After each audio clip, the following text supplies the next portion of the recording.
Welcome to the Tech Talks Daily Podcast, where you can learn and be inspired by real-world examples of how technology is transforming businesses and reshaping industries in a language everyone can understand. Here is your host, Neil C. Hughes. Welcome back to the Tech Talks Daily Podcast. Now, despite the doom and gloom on our news feeds, there is so much to be excited about. And today's guest is the first person in, I think, nearly 2,000 interviews on this show that he hopes that you will never see his product. And his name is Miles Barr and is the CEO of a solar startup called Ubiquitous Energy. And essentially, they're a solar energy company headquartered in Redwood City, California, that are designing transparent solar technology for windows, electronics, and multiple applications. And it's their transparent solar technology that is aiming to work towards a goal of helping solve climate change by creating this truly transparent renewable energy for just about any surface that you can imagine across the globe. So if you can try to imagine huge skyscrapers in big cities near you, and imagine them with transparent windows, just like they have now. You can't see unsightly solar panel windows. They're completely transparent and generating energy for that entire skyscraper. Food for thought, man. So buckle up and hold on tight as I beam your ears all the way to Redwood, California, where Miles Barr is waiting to talk about all this and much more. So a massive warm welcome to the show. Can you tell the listeners a little about who you are and what you do? Yeah, sure. So my name is Miles Barr. I'm a co-founder and the chief technology officer at a company called Ubiquitous Energy. And at Ubiquitous Energy, we make solar panels that are transparent. You can see through them. And so we're looking at this technology for a lot of different applications. I am personally trained as an engineer. I did my schooling as a chemical engineer, and then I essentially caught the entrepreneurial bug about a little over 10 years ago and decided to venture out and start a company based on a few ideas we had. And that's turned into Ubiquitous Energy. Wow, what a great story. So much to unpack, though, there. Chemical engineering, solar panels, entrepreneurial bugs. I've got to ask, what's your origin story? Where did that passion for tech come from? Or what lit the spark? And what was it that put you on the path you're on right now? Can you remember where it all began? Yeah, it's been a long journey. I grew up in the Midwest of the United States in Kansas City, Missouri. And I guess from a young age, I always loved building things. When I was a kid with my brother, it was Legos and different contraptions and things that we'd make. And then that kind of led into interests in school, particularly in math and science and engineering. I got some training there in high school, and then I went to Vanderbilt University where I studied chemical engineering and fell in love with chemistry and engineering at the time. I didn't really know where I wanted to take, so I decided to get a PhD to really dive into research on a specific topic that I wanted to explore. So I went to MIT in Cambridge, Massachusetts. And there I started to focus on solar technology. I really started with the materials side, this interest in chemistry and applying new materials in novel ways for new applications. And that kind of led me to using some of those materials to make solar cells. And I didn't know a lot about solar technology at the time, but I always thought that the idea was a little bit magical. The idea that you could shine light on a surface and then that surface starts to generate electricity. It's just a magical concept in my mind. And so I really fell in love with it and really started to dive into different ways we can find new types of solar technologies through materials innovations. And I think that was the spark that led down the path to Ubiquitous Energy. At the time, and still today, I think most people are familiar with solar technology or solar products. If you drive down the street or down the highway, you might see panels on the top of rooftops that look black or blue, these kind of rectangular panels. Or maybe you see them on the side of the highway and out in the field. And that's kind of the majority of how solar is deployed today. But we came up with this idea that what if there are other ways of deploying solar? What if you could embed the same function, that generating electricity from light, into other surfaces that we interact with every day? And that kind of started the invention process, the innovation process to find technology solutions to enable that. And that's turned into the idea of transparency and embedding solar into products all around us. It's incredibly cool what you do there at Ubiquitous Energy, and I'm looking forward to diving a little bit deeper in that. But before you came on the podcast, I was doing a bit of research, and I learned that you started with the smallest device chip that actually powered the clock, and how you're now making those beautiful modules. Can you share that story with us too? Because, again, it's fantastic. Yeah, sure. The story of Ubiquitous Energy is really all the way from idea through to realization and now into manufacturing. And at the idea stage, to try to describe the concept here, we sought out to make a solar cell that's completely transparent, that you can see through. And to do that, we had this idea that you can cut up the solar spectrum into different components, some that we can see, which is visible light or colors that we see when we look outside, and some that we can't see that are invisible. And those are in the ultraviolet and infrared parts of the solar spectrum. And so what we thought was, what if we made a solar cell that could selectively capture only those invisible parts and then let the visible light pass right through? That was the idea. And that led us to start to make prototype. Can we actually do this? Is there a proof of concept that this is possible? And walking before we decided to run, we wanted to do this on a very small size to start because it's a little bit more tractable. It's easy to do in the laboratory. You referenced the device chip. We were making solar cells that were transparent 5-10 years ago that were smaller than the size of a postage stamp, just a few millimeters in size, but they produced power, very small amount of power, and they looked transparent. And that was a proof of concept, led us to say, this is real. We can actually build this into a mature technology and then into a product that we can deploy. And it's been a long journey since then. Lots of engineering, lots of development that's brought it from that proof of concept into now something that we're manufacturing and starting to scale up to very large sizes. And just to set the scene here, what kind of problems are you solving with your innovation and technology here in 2022? Because it really feels like there's a real appetite for what you're doing here as well. There's a huge focus on sustainability, especially around energy. But can you expand on that for people listening? Yes, absolutely. So right now we are focused on bringing this technology to market for architectural glass, essentially windows. We all experience windows every day. We live in buildings where we want to see out, we want to let natural light in, and there's lots of glass. There's 20 billion square feet of glass installed into buildings every year, 20 billion square feet of windows. And it's hard for us to conceptualize how massive that is, but it's a lot of area that today doesn't do anything. It provides us structure in the building and it provides us a window out to the world, but it's not active. And so what we're seeking to do right now is to apply our transparent solar coating onto that window glass. So now whenever you install a window, you're also installing an energy producing asset that you can use to power things.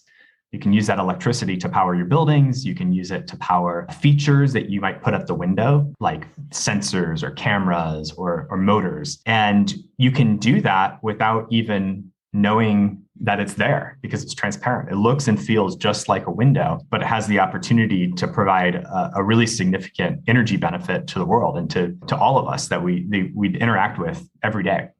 And I'm glad you've mentioned that, because one of the reasons I invited you on the podcast today was after coming across a story in Fast Company about your mission to turn skyscrapers into vertical solar farms.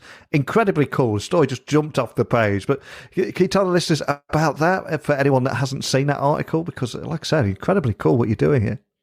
Yeah, I think that's a great way to describe it. Vertical solar farms. We've all seen solar farms, like out in a farm, in farmland or in a field. But in a dense urban environment, there's not land. The buildings are taking up the land and they build vertically. But those buildings use significant amounts of electricity and power.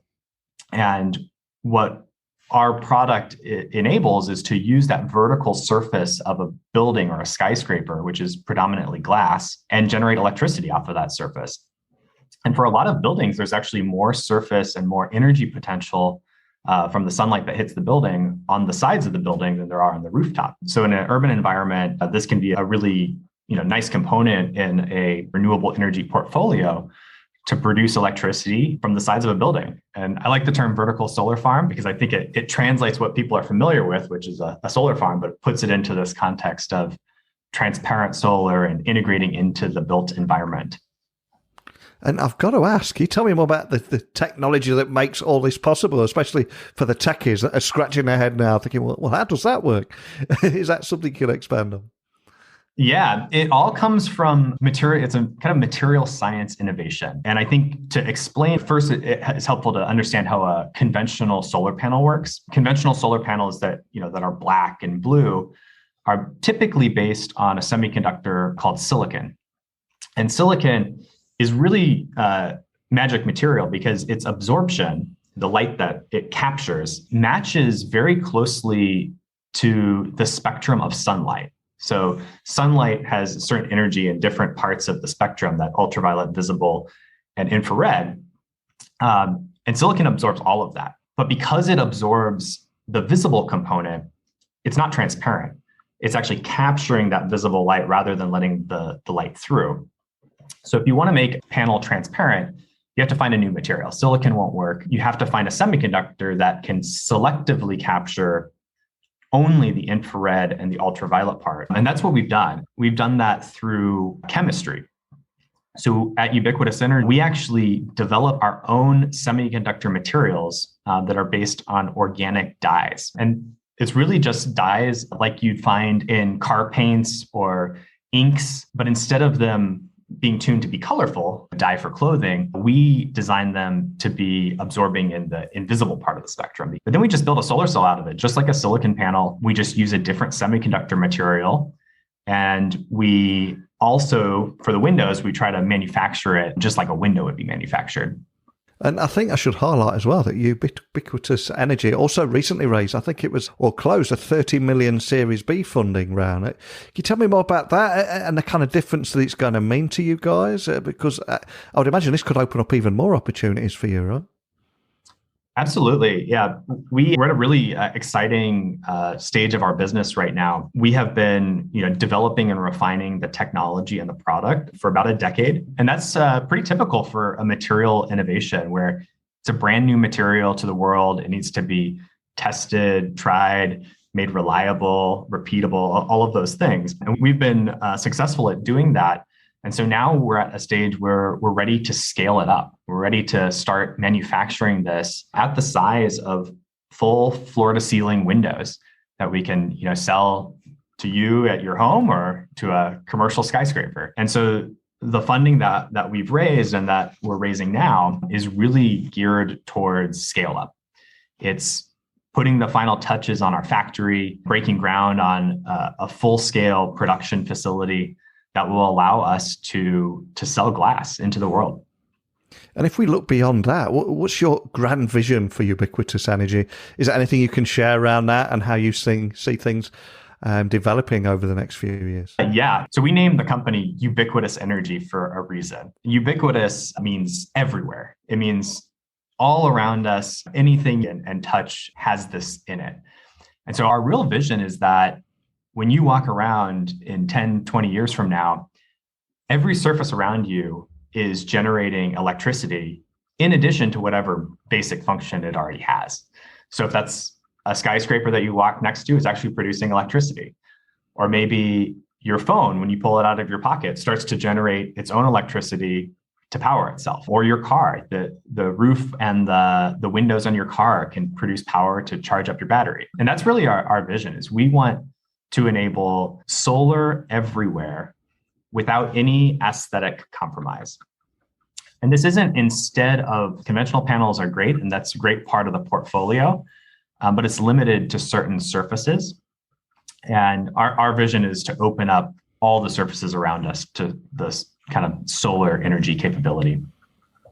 Wow, it's an incredible journey you've been on there. And I love that concept of solar everywhere, getting people to think differently about energy, how we generate energy. And again, here in 2022, I think there's a lot of people beginning to wake up to that and exploring different ways of more sustainable generating energy. But as I said, you've been on this incredible journey, and I'm conscious we will have startup founders listening all over the world. It could be at the very beginning of their particular startup story. So what is that one piece of advice that you'd give someone starting out in their career? Is there anything that you've learned that you would pass down to them? Many things, probably too many to list. I think first and foremost is to identify a vision and a goal, and then be persistent at doing whatever it takes to get there. It's not easy. Many trials and tribulations in building this company, but I think persistence is number one. If you believe in the idea and you believe that there's a market potential for it, it's a matter of getting a little bit gritty and hammering it out. I think that's the biggest lesson that I've learned. It's definitely not easy, and it's not for the faint of heart, but it is extremely rewarding. And when I look back at what we've built so far, I and the team can point to every component of that and say, we did that. We have our kind of fingerprints on all of it, and that's a really rewarding outcome. We began the podcast talking about your origin story, and now we've come full circle. I'm going to ask if there was a song, piece of music, book, or anything that has inspired you, accompanied you, or just helped you in your career. Can you share your choice and story behind it? And we'll leave the listeners on an inspirational note today. I'll answer it in two different ways. Well, first, I didn't mention, I actually majored in music at university. So in addition to chemical engineering, I was also a music major. I played piano and trombone myself. And I think that there's a lot of overlaps between engineering and music, at least the way the brain works. So I'm definitely passionate about music. I wouldn't say that there's a specific song that has inspired my career, but I do typically have music as a soundtrack to the world. I've always been inspired by jazz musicians who can improvise. I think that's just an incredible skill to have such a command over one's instrument and kind of the theory of music to be able to on the fly create something brand new that no one's ever created before. So I think that's just inspiring. And I think there's elements of that in entrepreneurship as well. Every day you're solving problems that you weren't expecting to solve, and you've got to find a solution and use the kind of tools at hand to solve them. And that's a form of improvisation. On the book side, I can recommend Disciplined Entrepreneurship by Bill Aulet. Bill Aulet was actually the professor who taught my entrepreneurship course at MIT. And so a lot of the learnings that I went through when I was training to be an entrepreneur are documented in that book. And I think it's a great resource for anyone who's looking to start a venture. Love that. Absolutely love it. And I'll get that book on our Amazon wish list so other listeners can find that. And for anyone listening wants to find out more information about Ubiquitous Energy, anything we've talked about today, could you let them know? And I'll obviously post a link to that Fast Company article because I do think that's essential reading. But for anyone wanting to connect with your team and find out more information, where's the best starting point for that? Yeah, you can learn more about us at our website, which is www.ubiquitous.energy. And there's a lot of information about what we're working on there. We're very excited about the future. We think that there's a lot of potential here for transparent solar technology, and we think that it's something that you'll be seeing a lot of in the future.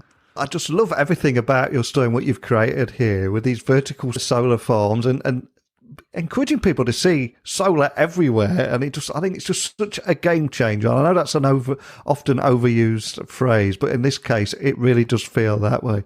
And more than anything, thank you for coming on and sharing your story and passing down your wisdom too. So thank you so much. Really appreciate you taking the time. Really appreciate it. Thanks for the time. Wow, how cool was that? And I really recommend that you check out that Fast Company article there about their mission to turn skyscrapers into vertical solar farms. Incredibly cool. It has to be seen to be believed. And this is a topic that I'm going to be following very closely. But if you're working in this industry or you've got a story you'd like to share, or maybe you've got a question to ask me, whatever it is, email me, techblogwriter@outlook.com. You can connect with me on LinkedIn, Twitter, Instagram @Neil C. Hughes. And my website is techblogwriter.co.uk. Please remember, if you send a review in for the podcast, take a screenshot of that rating and review, and I'll give you a shout out on here. But other than that, I'll meet you here bright and early tomorrow. I've got another guest already lined up. But thank you for listening. And until next time, don't be a stranger. Thank you for listening to the Tech Talks Daily Podcast with Neil C. Hughes. Remember, technology works best when it brings people together.